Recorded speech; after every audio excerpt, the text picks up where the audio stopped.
এই হাসনাত আব্দুল্লাহ যেভাবে বসছে এভাবে কোনো নেতা বসে না।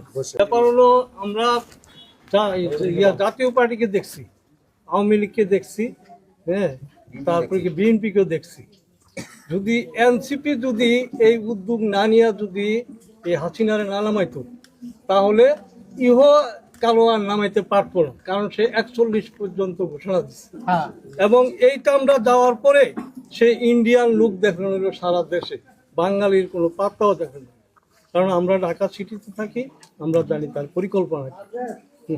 তবে এই উদ্যোগে যেহেতু হাসনাত আব্দুল্লাহ বাতিজা ধরতে গেলে লাগে, যেহেতু আমরা এই দিক থেকে সে একজন রত্ন, আরেকজন রত্ন হয়েছে এই যে আসিফ ভুইয়া, তাহলে আমরা এই সুযোগটা আমরা আর হাতছাড়া করতে চাই না।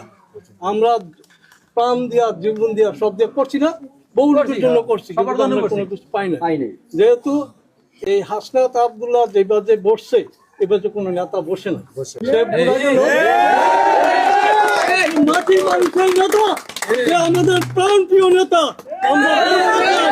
আমরা বলতে চাই এই মসজিদটাকে সামনে রেখে আসেন, আমরা সবাই একযোগে এনসিপি এবং আব্দুল্লাহ হাসনাতকে আমরা জয়যুক্ত করি।